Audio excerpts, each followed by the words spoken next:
Hello, energy party people. I am smudging my space. Sounds like I have a personal issue. So I'm just smudging my face. Wow, my space with some. That's right, Palo Santo wood.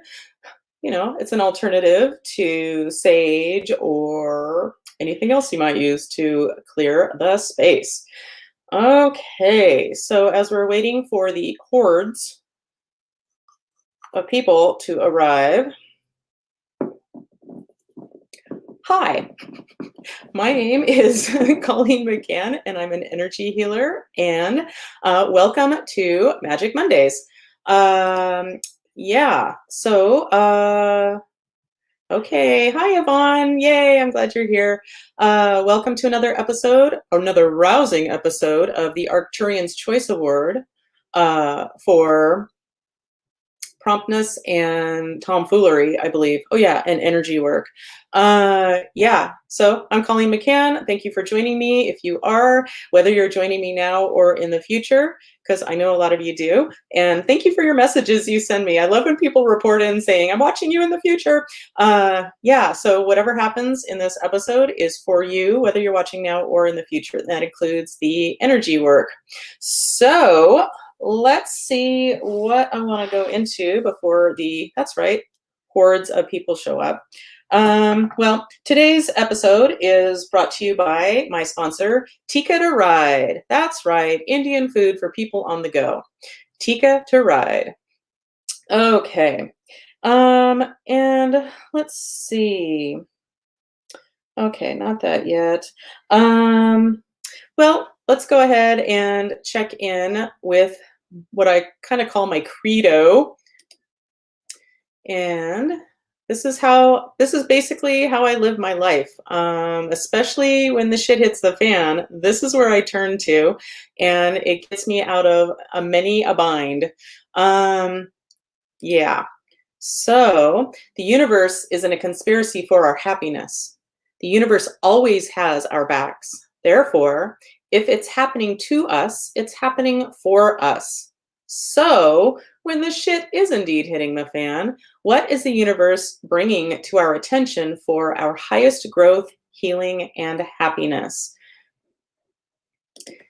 Yeah, I truly believe that when we're having symptoms of any kind.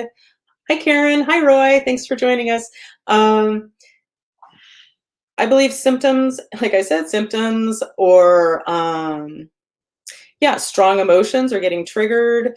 I really believe that is energy bubbling up to the surface saying, okay, could you please address me now and heal me once and for all? And that can be something that happened earlier in the day that you didn't address, earlier in this lifetime, or even a past life. On occasion, just to keep it interesting, on occasion, it'll even show up as a future something to clean up. That's right. So, hi, Emmy. Yay. Okay, thanks for joining us. Okay, let's see. Feeling a little out of it again. I don't know what that's about, but bear with me. So let's go ahead and let's just go for a quick moment of Zen. And what did I pick this time? Oh, yeah. So just a moment to relax, kind of let whatever else is going on in your day that you can just, it'll be there in the next, after the show, after an hour or so. And it's an opportunity to just take a moment this next hour to just relax, hopefully enjoy yourself, hopefully have a few laughs, maybe learn a few things or things to consider. I'm not trying to teach you anything. I'm just trying to share what helps me in my life as a sensitive person or an empath. Yeah, so just try it on. Try it on for the next hour to just relax and let everything else go. Okay. So, in a moment, we're going to be, that's right, catching up with Koop. Oh, wait. What's that? Oh, this just in. Oh, what now? Okay, it looks like we're going to go ahead and catch up with Penelope of Penelope and the Primates. Penelope? Penelope? Friend? Oh, shit, it looks like her mic is off. Oh, okay. Well, Penelope, I hope you're feeling better since your tragic being in the jaws of that dog, my friend's dog, whose name escapes me. But quite frankly, I'm not good with my friends' children's names. Coop, I know your children's names, by the way. Well, okay, Penelope. I guess you're just gonna have to look pretty, and you don't look too much worse for the wear from being in that dog's jaws. I'm glad we caught you in time. Okay, well, all right. And I'm just going to talk about November. November is a very special month for me. In fact, this Wednesday, the 10th,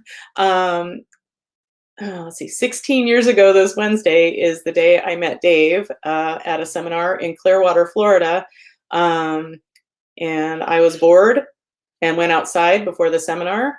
And it was a multi-day seminar and quite expensive, run by Scientologists, but that's another story. Read the book.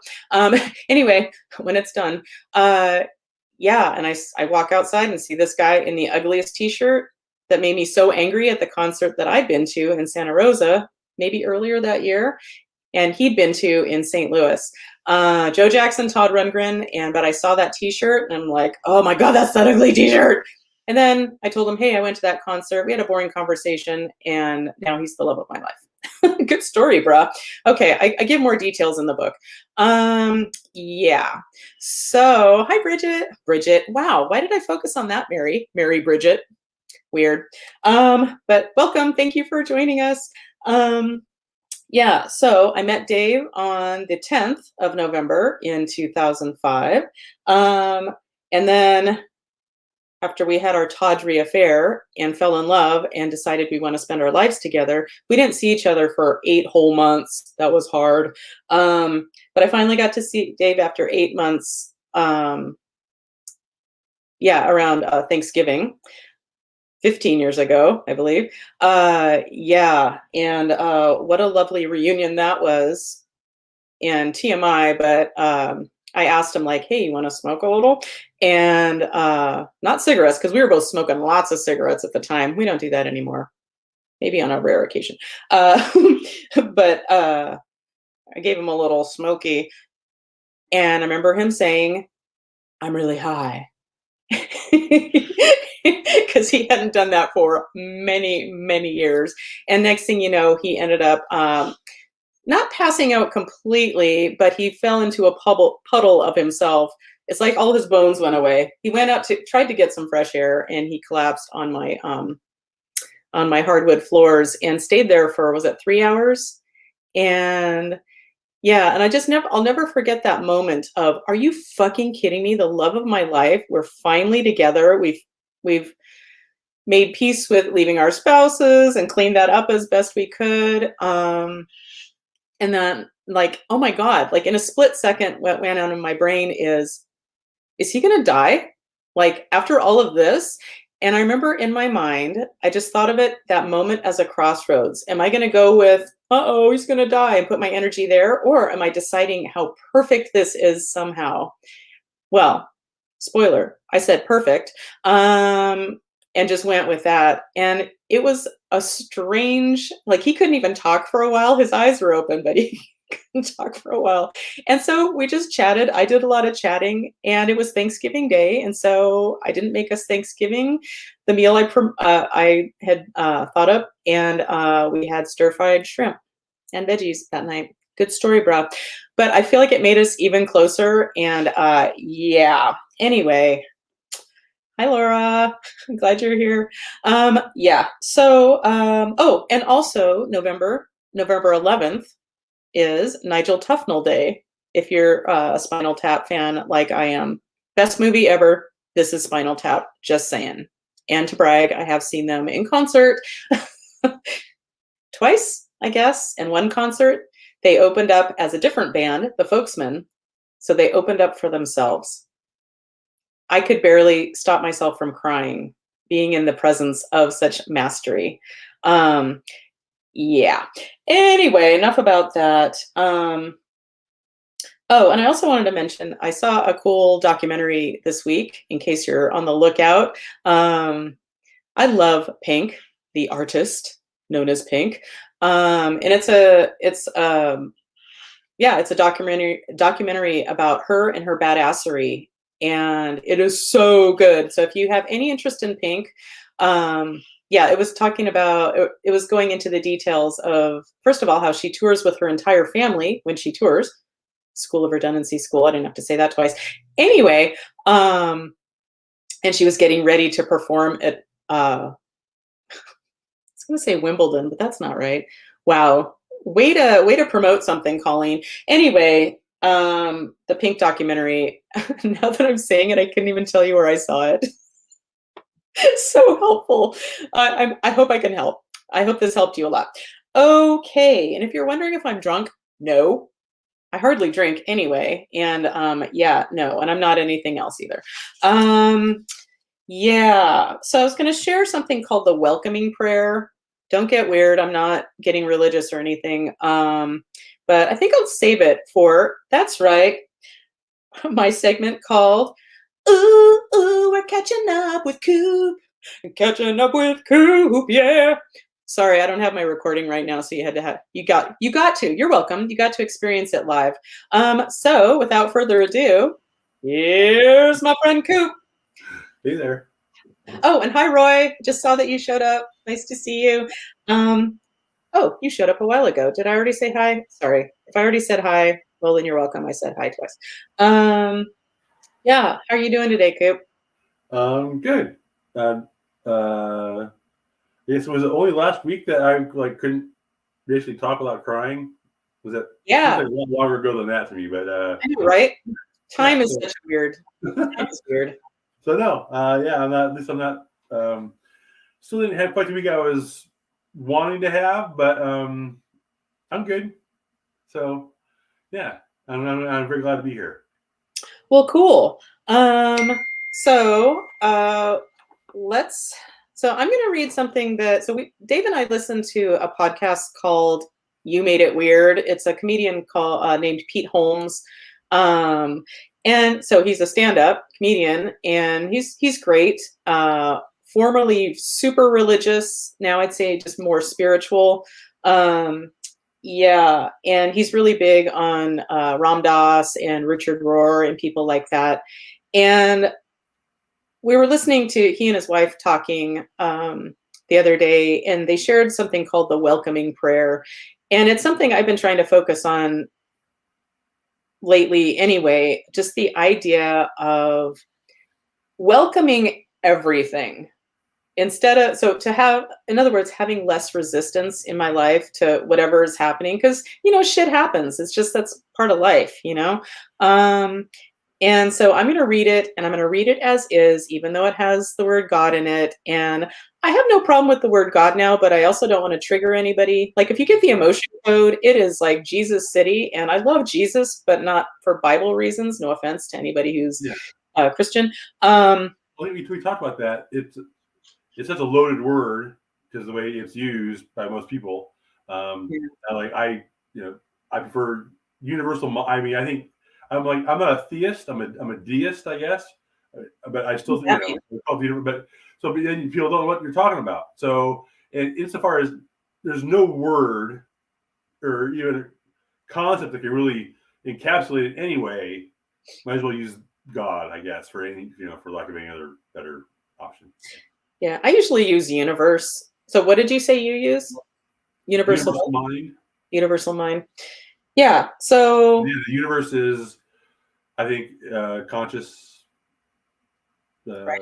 Like the universe is it's like the bones of God, I guess you could say. Of God. What is the blood of God then?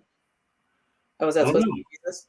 Maybe energy of some kind. That's like all the different forms we know of and don't know of, I guess. And we're like the nerve endings of God.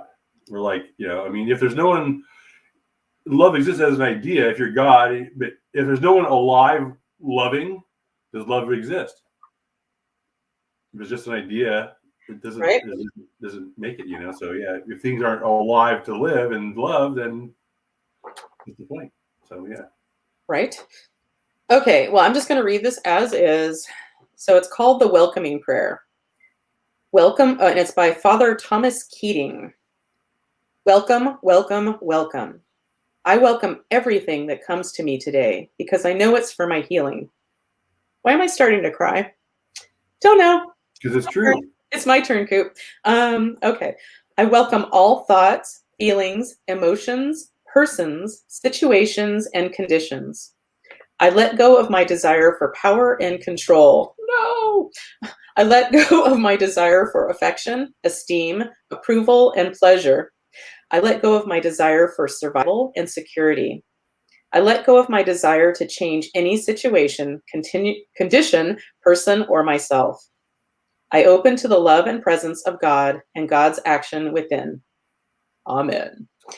So, yeah, I really do try to keep that in mind of just welcoming whatever is happening and find a way to clear it energetically if I need to, or just sit with whatever's happening and do my best to allow it to flow through me and not create impedance is just the whole idea.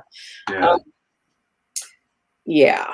There's a lot to let go of, and that's how far is that from how most people live their life? I mean, me included. There's a lot of things on that list that I have not let go of, and I know I should. So, and I don't even notice that I haven't.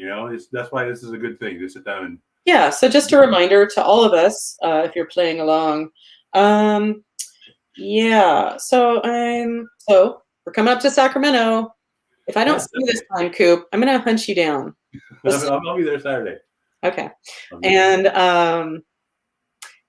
And Mary and possibly Roy. If we get to see you this Saturday, that would be great. I'm sure you have other stuff going on, but in the evening we're meeting at Sadie's. So anywho, yeah. So anything you want to like work on energetically today, Koop? You don't have to. I'm just throwing it out there. Koop and I clearly have no agenda getting together here. I'm still kind of, I mean, it's not as highlighted, and but yeah, I still didn't get a whole lot of traction this week. I mean, Yeah. on starting to live the life that I want to live. I treaded water. I had some victories. I had some setbacks, um, and a lot of it actually is I just, from anxiety, I've had trouble sleeping, when I wake up finally, I was like, when is the next possible time I can get horizontal again and go back to sleep? That's like my first thought, because I just feel so exhausted all the time. So it's really, that kind of is a negative feedback loop. I can't sleep because I'm worried, and I worry because I don't get anything done, and then I don't get anything done, and I can't sleep. So when you wake up before, so are you saying that you like will wake up in the night and not be able to get back to sleep? Yeah, I've had both kinds of insomnia where I couldn't get to sleep. Then other times I've had trouble getting back to sleep after I wake up. I'm just curious if you wake up and you can't get back to sleep, or even if you just can't get to sleep, are you festering? So I went through. Most definitely, for sure. Yeah, I have. Did you wake up and like immediately start the like beating yourself up thing, or? Well, I'm thinking about whatever I'm trying to hopefully sleep and not think about for a while. Yeah, it just is. At different times in my life, at different jobs, it's been job related. It's anxiety of one form or another, and right now it's been anxiety about me and my drift through life right now. And and like it's another day gone, but I just feel like I just can't do it today. I just gotta, if I can just get one good night's sleep and gather myself up tomorrow, I'll do it. And it's like been 7 days since the last time we talked, like this. So, it's like that every day. And it's tomorrow. When I was a kid, there was an ad on TV when I was a kid. Control Data Institute. It was a Midwest thing. It was for a computer school back in the day. With like big data, real computers, and that was their ad. Like, oh, I'll do it tomorrow. So that's what plays in my head. The Control Data Institute had. No one else sees that. If you didn't grow up in the Chicago area, I guess maybe you didn't have that. Control Data Institute? Control Data Institute. Oh, data. Okay. It was like a trade school, but for computers back in the mid-70s. Sounds familiar. Yeah. Well, tomorrow.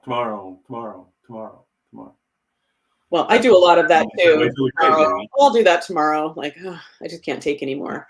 Exactly. But I mean, I gotta, at some point, it's gotta, you know, I don't want to live the rest of my life waiting till tomorrow. So, yeah. One of the things I play with, like if, especially this is kind of maybe a silly example, but like say I've done some laundry, and I dump it all out on our bed, and it's like, oh, I'll come back later and take care of that. But what I try to do, which really helps me, is I say to myself, why not now?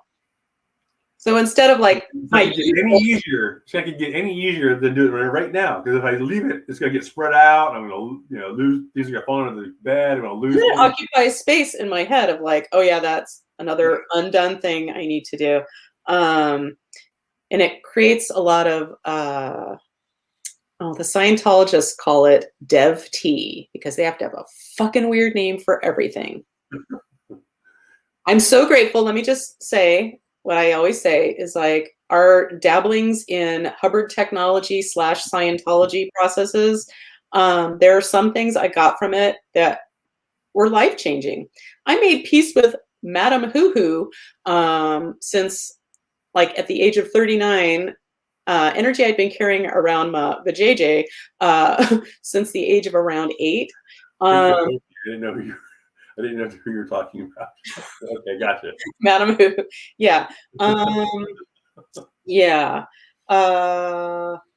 Yeah, I made peace with some ideas I got stuck on from the age of 8, that mine was weird. That mine was weird because, yeah, okay, TMI. Here I am. I think it was around age 8, and I was at the next door neighbor girl's house, Kathy and Karen. And Karen was my age, and then Kathy was older. She was like 1 year older. So like we were in the 3rd grade, she was in the 4th grade. We were young. And apparently all I remember is it was kind of like show and tell. There was nothing more to it. Nothing interesting. You can looky, but no touchy. But not that there's anything wrong with that. But yeah, I'm painfully heterosexual, apparently. Yeah, anyway, and I remember Karen, my friend, my age, made a comment that mine was weird. Yeah, and yeah, I remember mine did look different. And it took me a lot of years and a few visits to, well, the Scientology thing really cleaned things up. Some process we did. I didn't go into it thinking, I'm going to heal my relationship with Madame Hoo because I like to use technical terms. But somehow doing one of their processes one day helped me clean it up. And next thing you know, I met Dave. So he reaped the rewards anyway. Yeah, but a few visits to Harbin Hot Springs. What was one? Oh, yeah. Familiar with Harbin? So yeah. Harbin is in Northern California. I'm assuming it's still there. It's kind of hippie-ish. Well, it burnt down. Like the whole, leveled to the ground. I'm not sure where it is.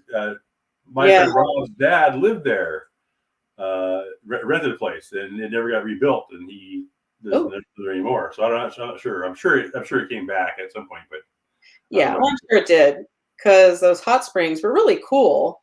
And there was like a super hot pool and then a super cold, like, ow, cold. And then there was like the perfect pool that was the bigger one. And that's where the polys hang out. Well, the other people too, but the polyamorous people. And one time I was at Harbin for a friend's birthday party and she rented out the mountain lodge. And my friend, like, as we were checking into the mountain lodge, my friend's like, oh my God, I totally recognize this place because an episode of Real Sex, remember that show back in the day on HBO?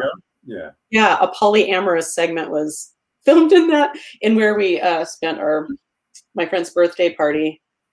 And apparently one of the women at the party hired one of the massage people at Harbin to come to the mountain lodge to apparently fuck her. But anyway, okay.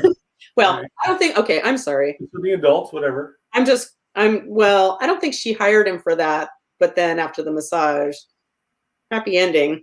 It just seems a little scummy for a business. I don't know. I'm not against sex, but just I don't know. That place is kind of gross with the It depends. polys. Did he want to? I mean, if he did it against it, if he did something he didn't want to do for money, that's gross. If he did Okay, something he wanted to do and got paid for it, that's great. okay, she paid for the massage, and I'm just being a judgmental bitch. Okay, whatever. But I still think it's gross. Yeah, anyway, right or wrong, I think it's gross. But being in the main pool that just feels perfect, where there's room for lots of people, and there's signs all around saying report any sexual anything. Yeah, what are you gonna do? Be the one who reports it? It wasn't gonna be me. And it's like they do this thing called Watsu, which looks pretty cool. I never did it, but they like you pay them, pay instructors or practitioners to like they hold your body like and move you through the water. Your eyes are closed, and I guess it's supposed to feel like maybe being born again, or I don't know. But there were a whole bunch of polys around this one body, and maybe it was somebody who needed some healing. And I remember I was a little bit away from them, and there's people all around this one person, and it's all very like, except for under the water, seeing this one guy grabbing this chick's ass, and it's like gross. Well, while she was floating, while the person who was being No, she was just one of the people helping the person float. So not that that's much better. In his defense, yeah, and it just kind of grossed me out. It's like, yeah, gross. And just fun fact, I don't know if it was the same trip, but contrasting going in the hot pool, cold pool, hot pool, cold pool. After I did a few rounds of that, which is awkward, walking in steps of a pool and no, walking out naked. But yeah, anyway, I think you mentioned that. That's what the scene is. There's no one's wearing clothes or anything like that. Yeah, and there's always some guy. Well, not always, but there'd be a guy like right in front of the stairs. So you have to. Yeah. Anyway. Always. Anyway, it was a really healing experience for me to go to a few naked places. Oh, there's another place in like South Sacramento County. I forget what that one's called. And they even have lingerie parties. People actually live there and camp out there. And anyway, whatever, to each his own. But it was really healing for me as a total grown-ass adult to see, oh, people's genitalia, everyone's genitalia looks a little different. Yeah. It was really helpful for me. If for another reason, check out. I mean, just watching porn is good. Just see the variety of shapes and sizes, and that's true. But somehow in person, and I was not a gawker, but you just kind of can't help it if everyone's naked.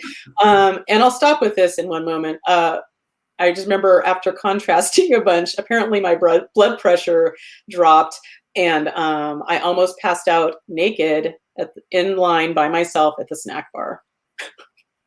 That could have been tragic. Okay. Rawhide Ranch. So Mary's offering, is it Rawhide Ranch? And no, that is not the name of it. I would know it if I heard it, but maybe that's another one. Is that your favorite, Mary? Just kidding. I don't think Mary does that, but I don't know. I don't know what Mary does in her private time. Yeah. And I believe Mary and Roy perhaps just went to Woofapalooza. I hope that went well. Not Wolfapalooza, I'm sorry, Woofstock, right? They do animal dog showing stuff. Oh, okay. Woofstock. So I hope Woofstock went well. All right. So, well, I'll just mention this while you're here with us, Koop.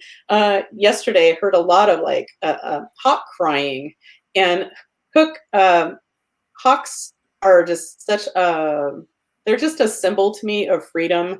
And so Dave and I ran out and got the binoculars, and this big old hawk was out there crying. And he or she went on for so long. I'm like, and it really sounded like crying, like, ah! Anyway, why am I trying to describe it? Anyway, yeah, and it's like, we saw an even bigger one the other day, and it's like, oh, are they mates? And are they like, what if something happened to him? Or what if she's hurting? And like, is there anything I can do? Like, the only thing I could possibly offer in this situation would be checking in energetically. And I've definitely worked on wild animals before, especially birds. Yeah. Anyway. Wild animal. That's how a deer in the forest the other day. He was limping. Made me sad. I said, what kind of heart ripping out. But anyway, I finally, it went on for so long, the crying. I sat down and I got out my pendulum and asked, okay, does this hawk need any help from me? No. But the hawk had something for us. So I got out my animal totem cards, animal healing cards. It's a Native American take on the symbols, animal symbols. Yeah. And I looked up hawk, and hawk is, well, the title, the headline is messenger. Yeah. And so what was I going to say? Oh, so I ended up reading the whole 2 pages to Dave, and it's all about look for the signs and symbols in your life. What is hawk trying to tell us? And as soon as I was done reading it, reading the 2 pages, and the hawk was still sitting there, not crying anymore. Hawk was still sitting there, quite a ways away.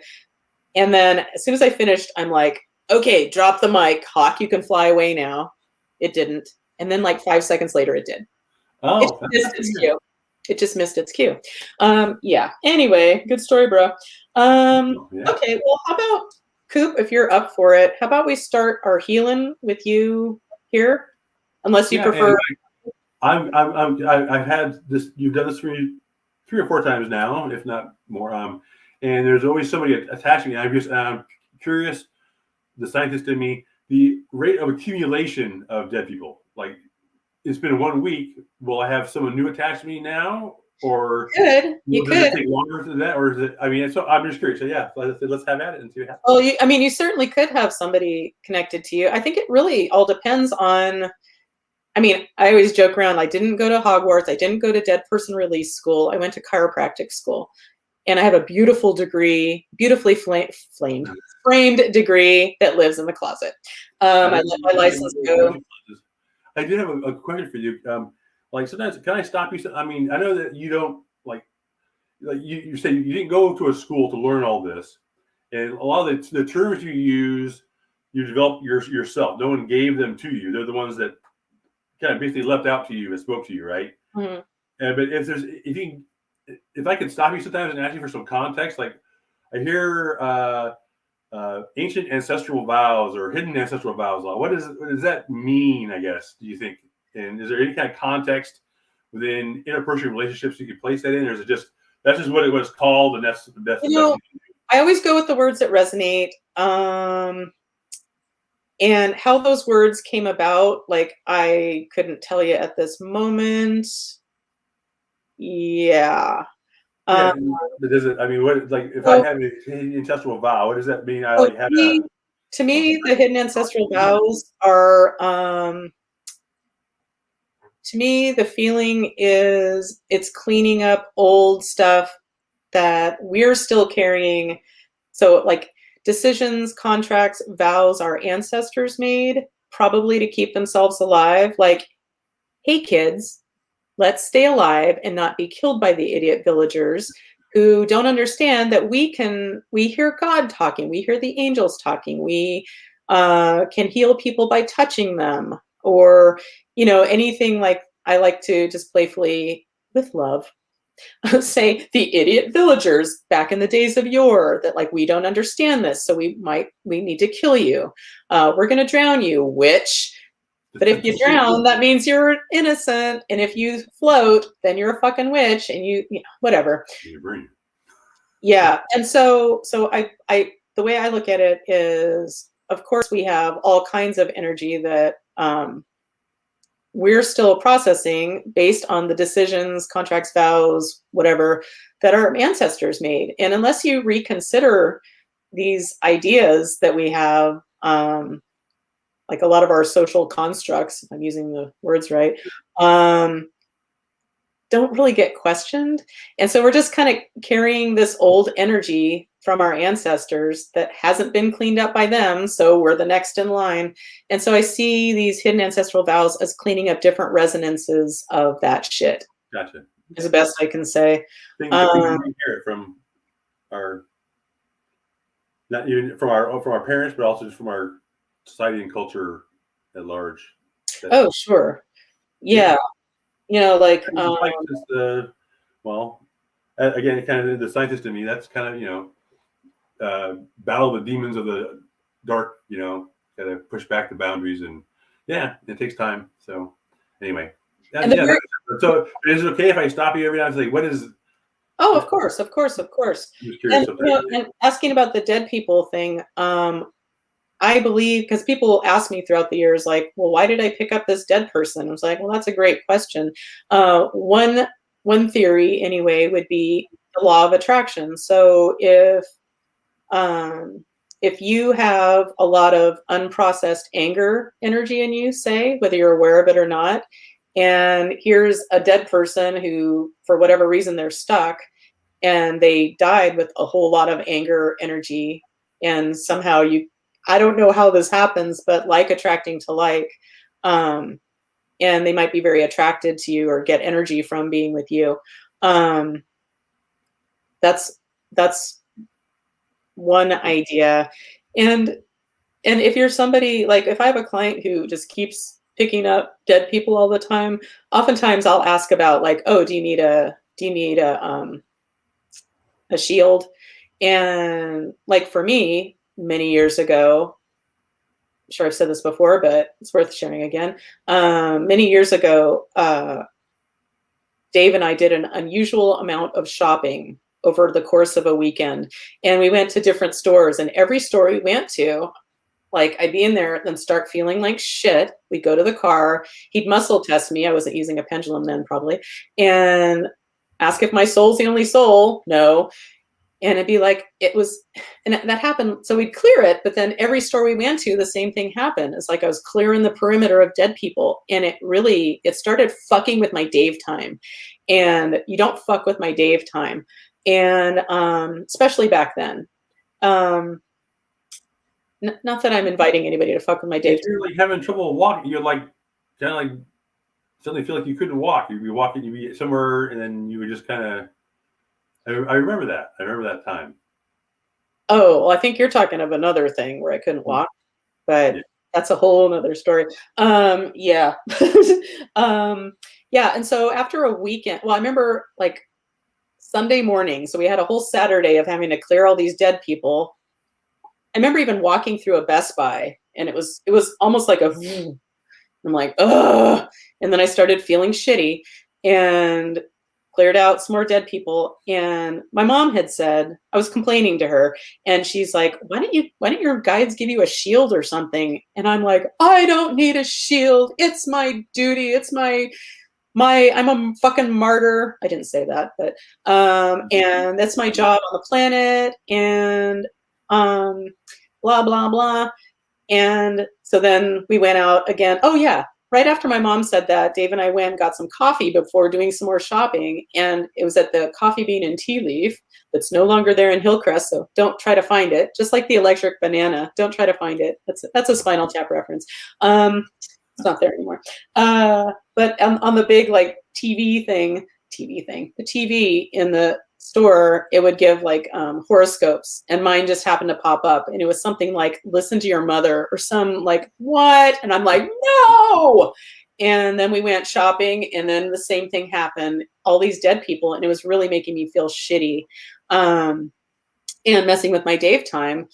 And so I think it was that night, it was a Sunday evening, and in tears, I had Dave muscle test me, and in tears I asked my guides and helpers, because I didn't even think I was allowed to, because it's my job. I asked, could I get a shield and not pick up dead people anymore? And Lon showed up and said, yeah. And I asked if he could do it, and he said he, and at the time, my friend Laura, who was making shields at the time, she's a fellow magic person, and I got that she and Lon could do it. And so like the next day or a couple days later, I had a couple friends come over, Laura and another friend came over, and Lon and Laura created the shield. And ever since then, I don't pick up dead people. I just don't. Magic. Yeah. And every so often I'll make a shield for some people if it's appropriate. Sometimes I make them, sometimes my guides make them. It always depends. And Yeah, I know. I can think of one client at least who would pick up gnarly dead people, and he's not a magic person, but very sensitive. And last I heard, it's been a while since I've heard from him, but last I heard, he just wasn't picking up dead people anymore. And they were really impacting his life. I used to even offer way back in the day, like any clients, like, yeah, sure, text me anytime and I'll clear your dead people, no problem, for free. And that became like a free full-time job. And I had to put the kibosh on that because it just got more and more complicated because my work was getting more and more interesting. Yeah, that's it seems to be a very common thing. That's all I'm saying. Yeah, but are you okay with me checking you real quick? Yeah, please. Okay. So my name is Colleen. Oh, let's do this. Let's be, well, I'm going to try to be a little more consistent. I've been talking about having more ritual in my life. And let's start like I would start. 11. I know. I saw it, but I missed it. Yeah. But let's do something. Just let's take a little break for a moment. And I'm just going to, we'll do a little flashback to just one of my favorite pictures. These are potato people I made for a book club that I was in back in the day, way back in the day, BD, before Dave. Yeah, and yeah, there's a cat, there's a spaceman. That's supposed to be Princess Leia. A punk, it says, fuck you, you puke. And a little Frenchman. I believe he has a little cigarette in his mouth. You can't see it. But basically, it was my turn to pick a book. And everyone put so much thought into what book they would pick. And for me, I remember going to Tower Books back when there were Tower, I don't know if Tower Books is still there, but Tower Records back in the day. Mm-hmm. And I just remember looking at the like table of books, saw one that the cover looked all right. And it had a little, what's the word, review by Carrie Fisher, the late great Carrie Fisher. Speaking of Princess Leia, yeah, and she liked it. It was called Chemical Pink. And so I'm like, fuck this. I don't want to look around. So I'm just going to get this one. Horrible book. We still talk about it to this day. Well, I'm only really talking to one person from the book club now. But yeah, not good. And so I decided to make up for that when we'd read the book and then get together, and it was a fucking drink fest. Total drunk fest. That was the whole point. We usually go to a nice restaurant and get super drunk there. Classy. So, and so I made potato people that had something to do. I don't even know what it had to do with the book now that I think about it. Oh, there was some reference to making people out of vegetables or something. It's a terrible book. Don't read it. But yeah, Chemical Pink. Ugh, horrible. But Carrie Fisher liked it, or Carrie Fisher owed somebody a favor. Yeah, it's like about a female bodybuilder. And then some kind of, yeah, anyway, we don't need to go into it. There was something that came out of her body, had something to do with fish, or I don't know. Oh, that sounds creepy. Gross. Okay, well, now that we've covered that, yeah. Okay, so, oh yeah.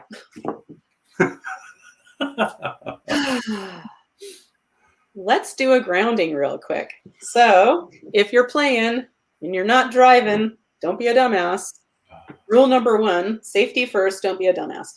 So if you're playing along, you can go ahead and close your eyes and sit quietly.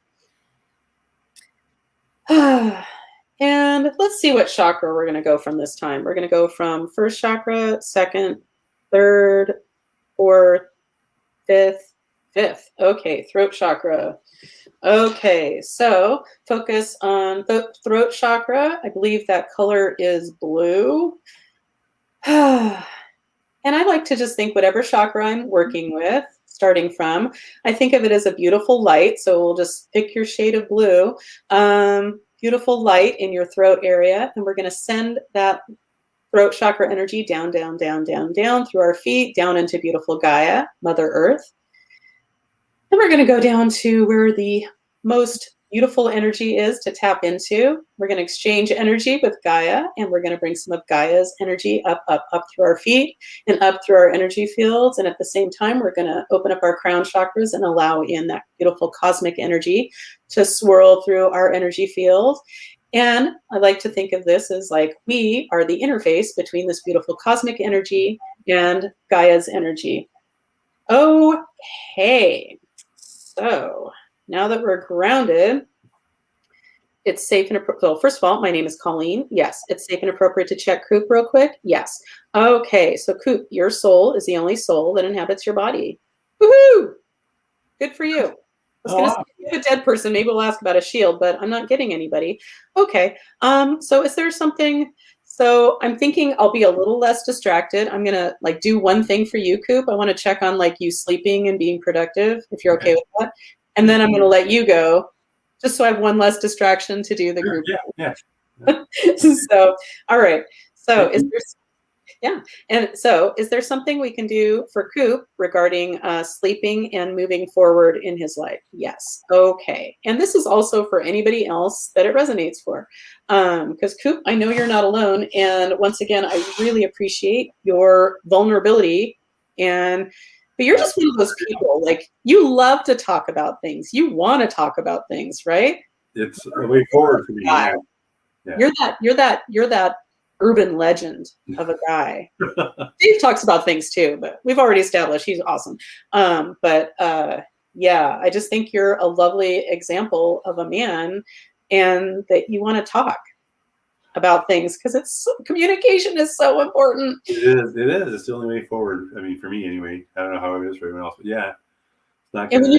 And when you bring stuff up, you bring it out of the darkness where it's like shadowing it's coloring your perception of life. And the more you can bring that stuff out and bring light to it, then it doesn't have to keep being gross in the background. Okay. So it's safe and appropriate to check Koop. My name is Colleen. Yes. Okay. Koop, your soul is the only soul that inhabits your body, your space, your home, each and every one of your energetic bodies, chakras, clairs, cranial nerves, love space. Yes. Okay. So I'm not finding any of the spirit attachments today. Koop, your third eye is open, happy, and receptive. It is. Okay. Cool. So Koop, is there something we can do to help you sleep better and move on with your life and your purpose? Yes. Okay. This is on my master menu. Nope. This is on my newer menu. Yep.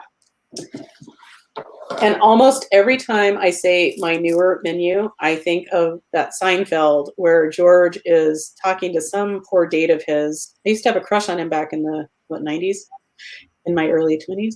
Yeah. Anyway, late mid 20s. Ma and newer. Like the word manure. He likes the word manure because like it's like ma and newer. That's important. Now that I got that out, we're going to do some mystery work. No, we're going to mend a vulnerability. Yes, we're going to mend a vulnerability in your energy field. We're going to use magic doorway for that. Yes, this is in column A. No. Column B. Column B. No. Okay. Well, those are the only columns. So I was going to say, what do you do with it on your list? I guess we're going to find out. Yeah. So my name is Colleen. Nope. I'm testing as someone else. Somewhere, sometime, nope. Something, nope. I'm testing as one of those hidden ancestral vows. Yep, they show up that way a lot. I don't know why, but welcome to my world. Okay, so this hidden ancestral vow is on page 1. No, it's on page 2. Yes, in an odd numbered row. I'm sorry. Wow, I'm so used to saying that. Yeah, I still feel like I'm drunk again. Like, what is happening? So this is a facilitating hidden ancestral vow. No, this is an awakening hidden ancestral vow. Ding, ding, ding, ding, ding. Okay, this one's called opening transformation. No, patiently supporting / replenishing. Those are the words that resonate. Patiently supporting / replenishing. So this is for Koop. Yes. Is this also for the group? The group and Koop? Okay, that's a yes. Okay, so it's safe and appropriate to go ahead and clear this awakening hidden ancestral vow called patiently supporting / replenishing for group and the Koop. For Koop and the group. Okay, little snort for a little extra magic there. Okay, so are we ready? And this is safe and appropriate from the light? Yes. Okay. If you're playing, there's nothing you need to do. Just relax. Or don't.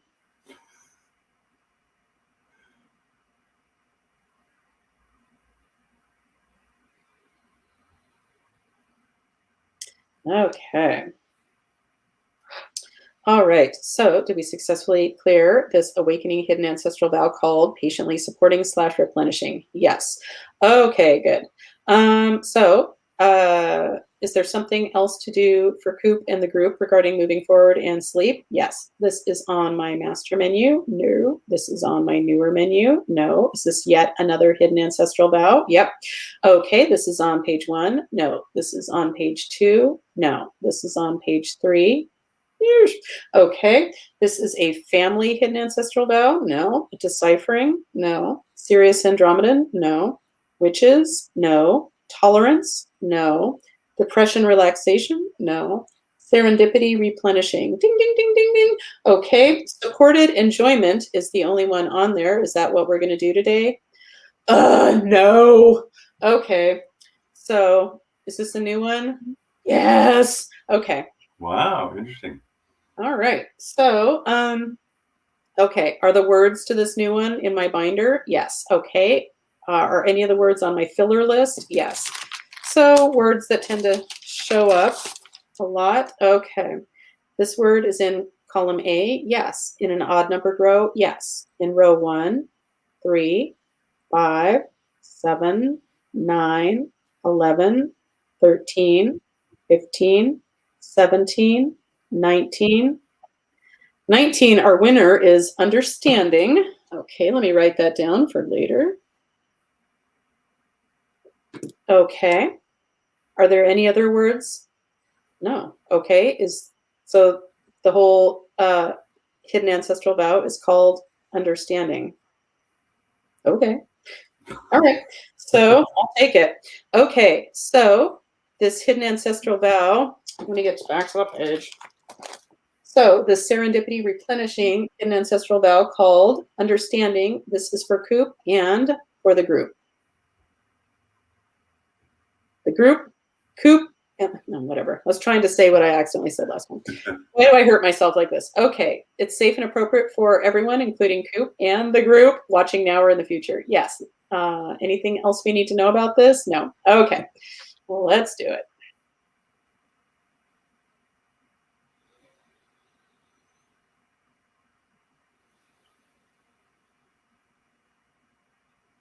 All right. All right, did we successfully clear this hidden ancestral vow ultimately called understanding? Yes. Okay. All right. So, is that good for Coop right now? Yeah. Are we complete with Coop? Yeah. Let's leave it at that for now. And if I don't talk to you before Saturday, Coop, we'll be in touch. And I hope to see you. And I hope we're also going to, Sadie said she's still up for it. We're going to watch a couple episodes of the IT Crowd. Oh, yeah, for sure. Yeah. I'll be there unless I'm in the hospital or in jail. Okay. So I'll be there. Okay. Well, damn it. If you're in either and it's somewhere close to Sadie's house, we're going to have to drive super far because we're already going to drive really far. I'll come visit you, but don't make me visit you in either of those places. I'll see you Saturday. Yeah. Yeah. Anyway, all right. I love you, my friend. And I don't know what you do, but I'm always really smiley when I'm done here. So thank you. Well, cool. You're very welcome, and thanks for catching up with Coop, being part of this segment, and because yeah. Okay, I was going to make up something silly. Never mind. Finish your show. I'll talk to you later. Okay. Okay. Bye, Coop. Okay. Thank you, Coop. All right. I was going to do another of this segment called, I can do this. Who and what now? So in case you don't know what that is from The Simpsons. And I just always thought it was great. Who's on the what now? I don't know why, it just makes me laugh. Okay, so that being said, let's do some work for the group. And I meant to check for the, well, okay. Instead of talking about it, let's just do it.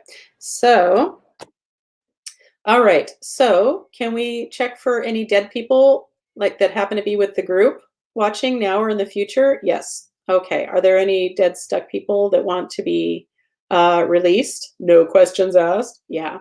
Okay. And Jesus will be the best escort. Yes. Are we ready to release any and all dead people that are hearing the signal here? Yep. Okay. Let's go ahead and do it. Oh, sorry. A little ahead of myself. Jesus, are you ready? Okay. All right. So let's go ahead and allow any and all dead people that just need an exit strategy. Jesus will help them to the light. Okay. All right, Jesus, did you successfully release these dead people? Thank you, Jesus. Okay, so for the highest good of the group, is there something energetic for us to do? Yes, this is on my master menu. No, this is on my newer menu. No, this is another hidden ancestral vow. Another one. Okay, this one's on the first page. No, this one's on the second page. No, this is on page 3. Yes. Okay, this is a family hidden ancestral vow. No, a deciphering hidden ancestral vow. Sirius Andromedan hidden ancestral vow. So Sirius as in Sirius and Andromedan, well, Andromeda, I guess it's a star system, or I don't know. That's really helpful, I know. But every so often I'll have like a helper not from this planet who identifies as being Andromedan. Yeah, and who is, oh, okay, never mind. Poof, I'm not even gonna go where I was gonna go. And just while I'm thinking of it, I wanna thank my sponsor, Tika to Ride, Indian food for people on the go. Tika to Ride, that's right. Okay, so, all right. So we're doing a Sirius Andromedan hidden ancestral vow. Yes, this one's called Lust. No. Serendipity. No. Creating. No. Freedom to expand. No. Humiliation. I'm sorry. Yeah. Humiliation of the heroic. No. Break through the veil. Break through the veil. Breaking through the veil. Wow, surprisingly hard for me to say right now. Okay, so it's safe and appropriate to release, clean up this hidden ancestral vow, or this Sirius Andromedan hidden ancestral vow called Breaking Through the Veil.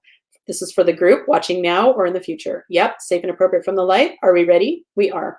Okay, if you're playing, just relax.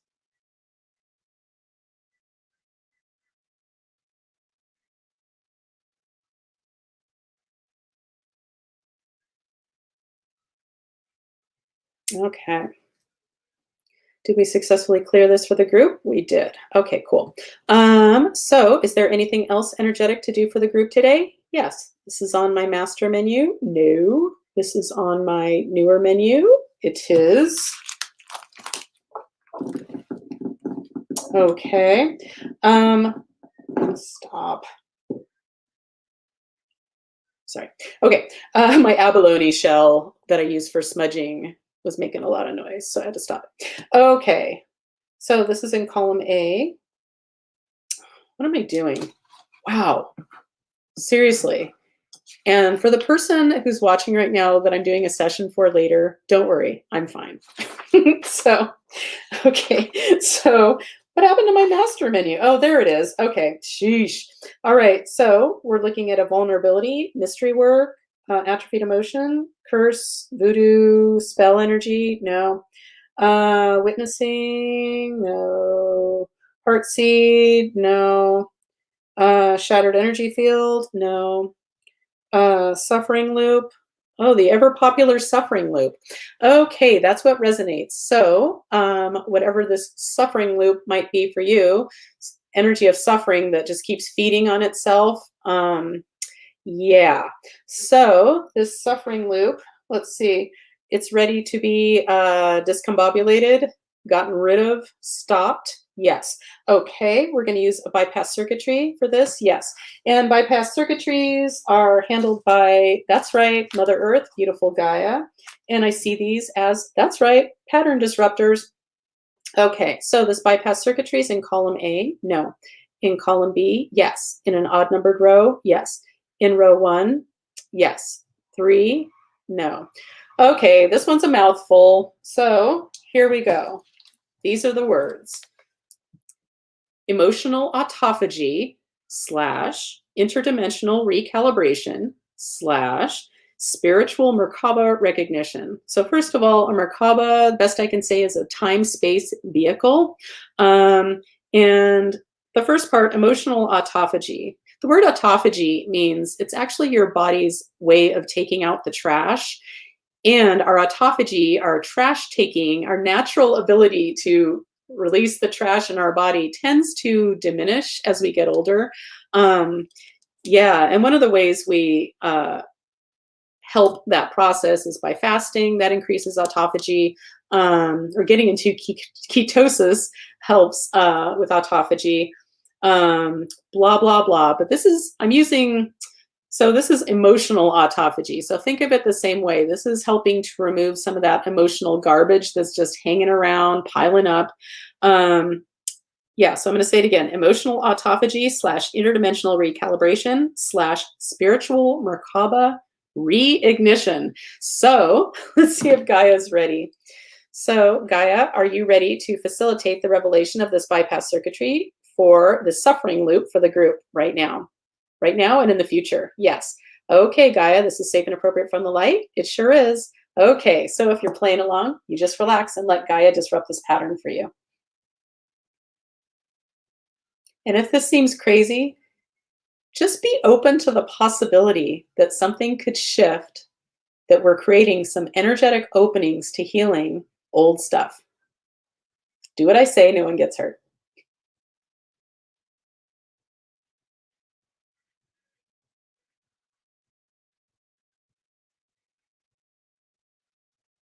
And I'm wondering if anybody can hear the music that's right outside my window, because the neighbor is having something done on the roof, and they are enjoying their music. Okay, so Gaia, have you successfully facilitated the revelation of this bypass circuitry? Thank you. Okay, have we successfully disrupted this suffering loop for the group? Yep. Okay. So is that a good place to stop for the group today? Yeah? Okay, cool. All right, everyone. Thank you for showing up once again. And I hope this helped. I hope it gives you some food for thought. And pay attention to the signs and symbols in your life. And once you start doing that, and start, you don't have to do energy work to get something out of signs and symbols. If there's some some animal you see several times in one day, or you see, whatever your little game is, whatever signs and symbols matter to you, I check on them energetically to see if there's something in it for me. But sometimes if I can't do that, then I just sit quietly and see what it brings up for me. Yeah, it's your game, you play it, but signs and symbols, I believe we're constantly surrounded by magical helpers in non-physical, and signs and symbols for the universe, because I truly believe we live in a friendly universe. Me and Albert Einstein said that's like the most important decision you can make. Do you live in a friendly universe or not? Yeah, and if you do, I'm just going to do it one more time. We're going to show what I kind of call my credo. The universe is in a conspiracy for our happiness. The universe always has our backs. Therefore, if it's happening to us, it's happening for us. So when that stuff bubbles up that doesn't feel good, the universe has your back, and it's happening to you because it's happening for you. So what is the universe bringing to your attention, or our attention, for our highest growth, healing, and happiness? Did I want to say anything else? Oh, probably. And in case you're wondering, I have not broken my neck on this. I have a long pole I hold on to, but it's really helpful. I love it. And yeah, it'd be great if I had a full on, like whatever, the elliptical machine. Yeah, that's what it is. But don't have room for it, and it would look terrible in the living room. Anyway, I'll leave you with that. No, I'm going to leave you with this because I can. Just something I made one day. I think of it, sometimes I have an inner older jazz musician. And this older jazz musician says, if ukes were nukes, we'd all be playing jazz fusion, baby. I also have another one that if hopes were ropes, oh, damn it. I forgot it. If hopes were ropes, we'd all be Oh. If hopes were ropes, we'd all be swinging, baby, or I don't know. Why do I talk about things I have no plan to talk about? Because that's me. All right. Well, thank you for showing up. I love you. I hope you have a wonderful week, and please join me for, yes, that's right, folks. It'll be a whole year next week that we've been doing this, and yeah, and I'd like to thank Tika to Ride, my sponsor for this week. Yeah, and wish us a safe journey going up to Sacramento. Yeah, and in case you're wondering, the sign behind me, it's the new emergency services number, which is 0118-999-88199-9119725. Have a great week, y'all. Bye.